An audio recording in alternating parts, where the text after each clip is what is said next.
Hi gang, Rob here. It's the evening of 16 October 2017.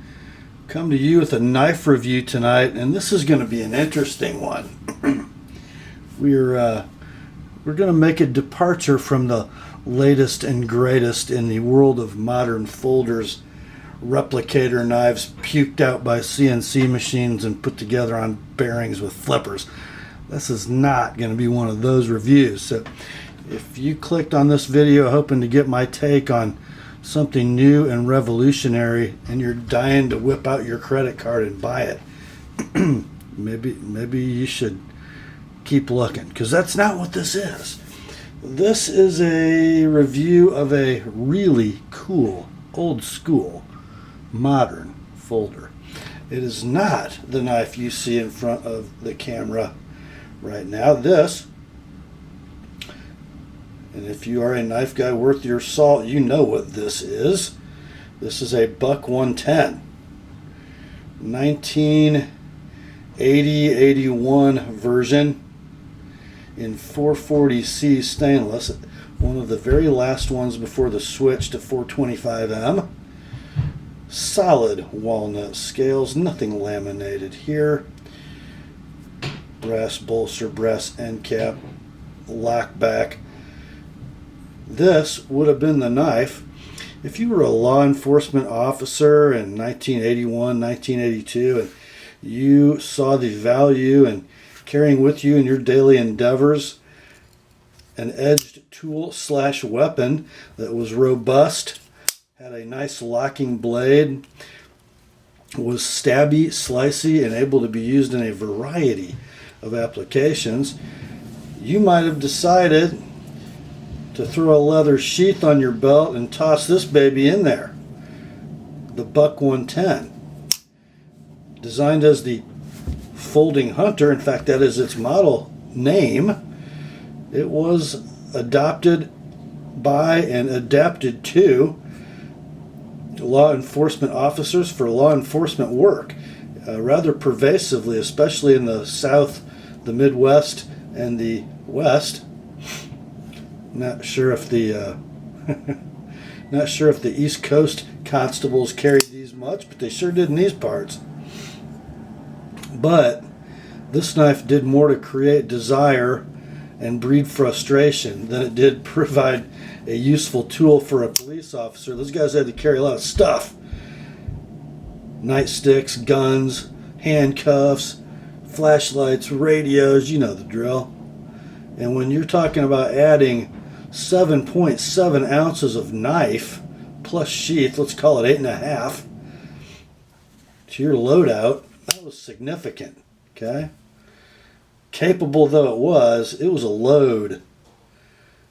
3 13/16 inch blade. I don't know what, 5 1/4 inch handle, 5/8 of an inch thick, half a pound.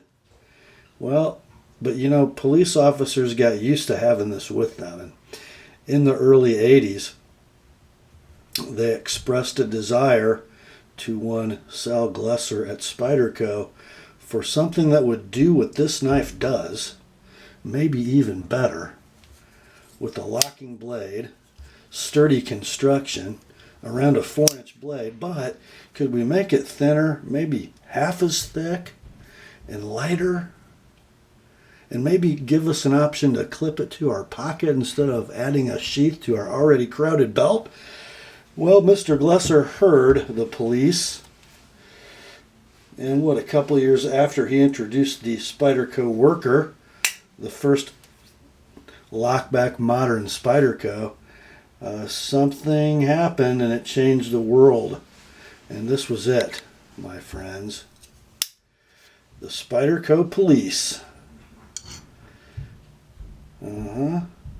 Recognize that blade shape? Spyderco has used it rather a lot in the last 35 years or so in various forms. Look at that gorgeous thing. Now this knife is a Spyderco Police, but it is a stainless handled version like the original was. This one though, relatively current production.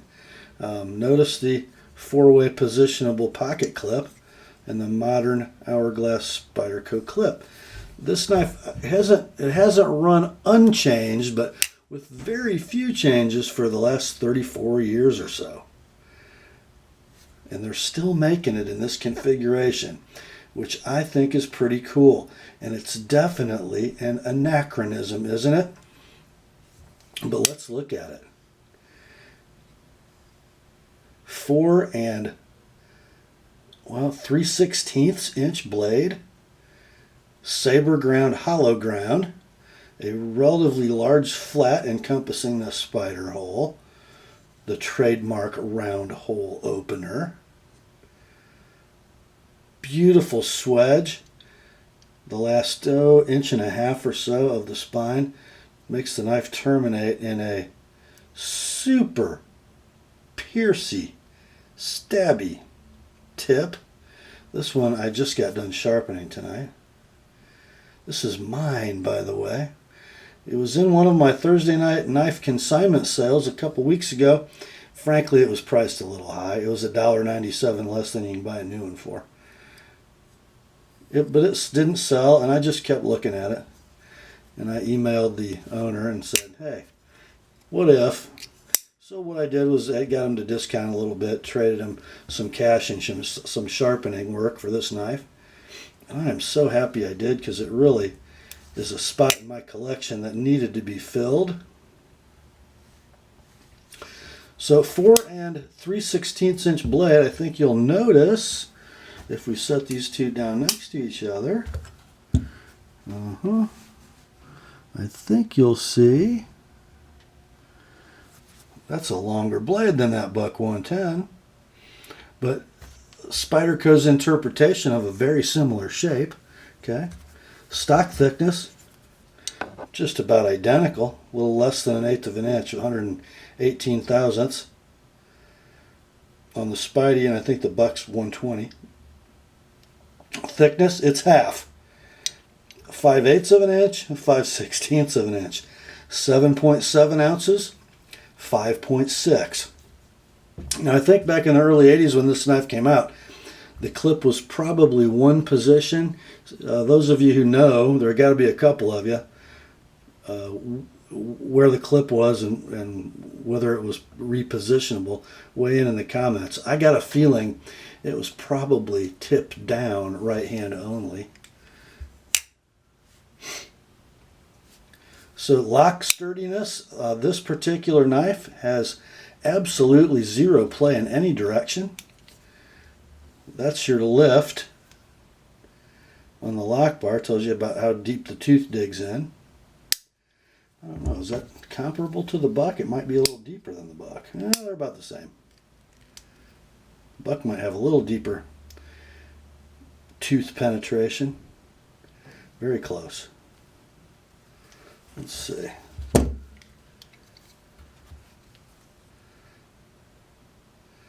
Yeah, I think the Buck's a little taller. But still, pretty robust lock on the Spidey.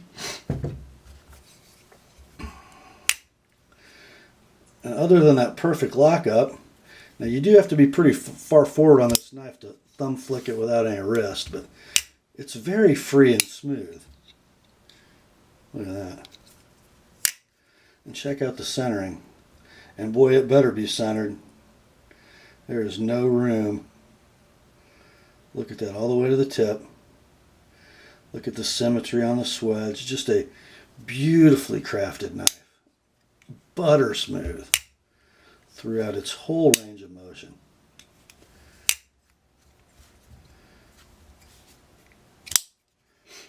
So nice. Makes good noises too. But this was kind of revolutionary, wouldn't you say? I don't know, we just got the longer handle. Looked like the Spyderco handle is just a little longer, as is the blade, so that makes sense. But still 2.1 ounces lighter, plus the weight of the sheath for the Buck. Why do a video on this knife?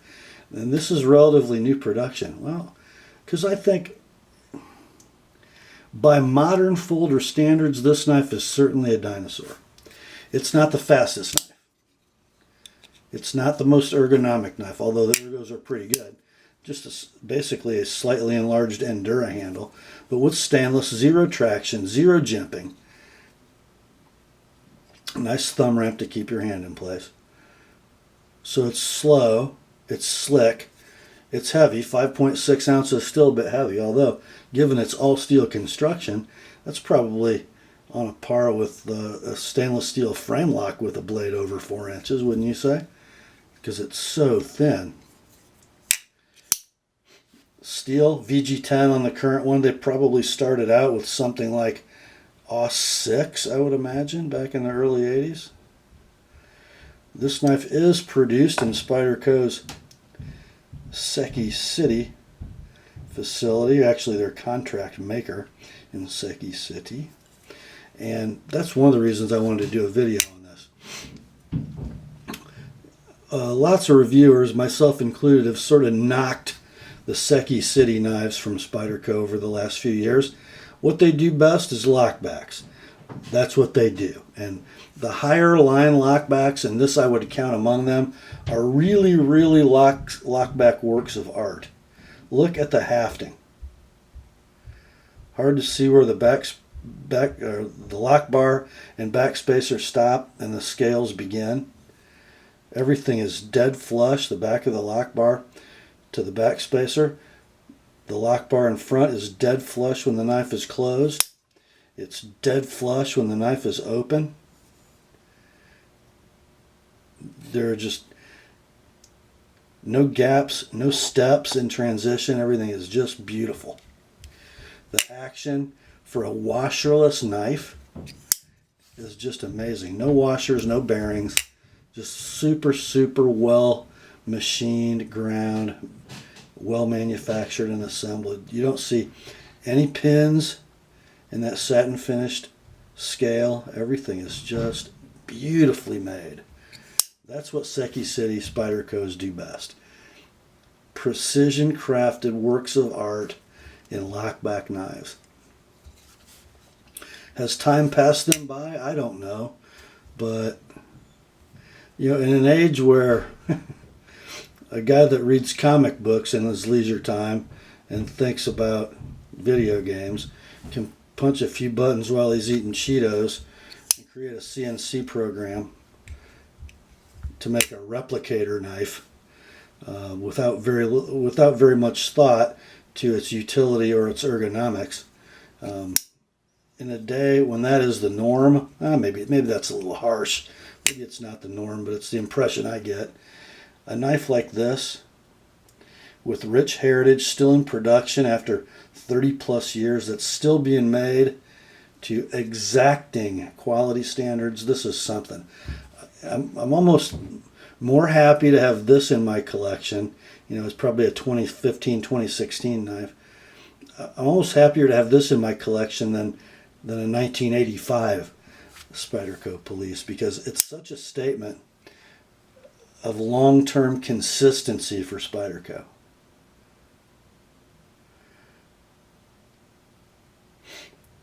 Now, what are the downsides of the Police? Well, it is a little heavy. It is a little slick. The stainless steel scales are very soft. I've refinished the satin on this. If you remember it from the sale video, you know it didn't look this good. Just a few days in the pocket gets them all scuffed up. Kind of like the clasp on your watch bracelet.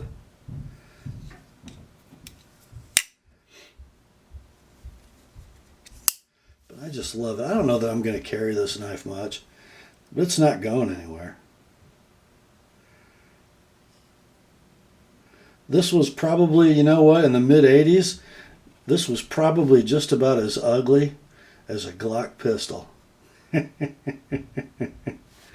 But guys that carried bucks, they probably carried, Model 19 Smiths, or maybe if they were a revolver cop. If they were a semi-auto cop, they probably carried the 5906 Smith & Wesson and a Buck 110, and then a few years later, it was the Spyderco Police and a Glock 17.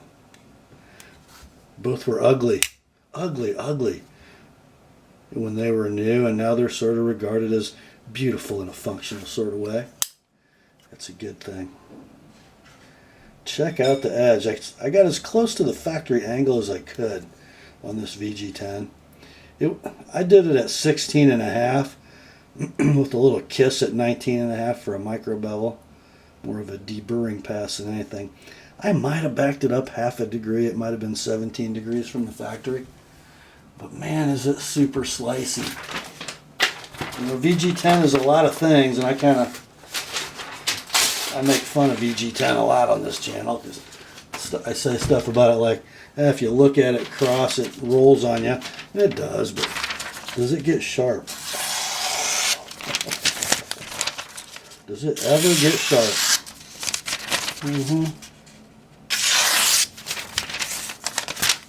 Push cuts at the tip.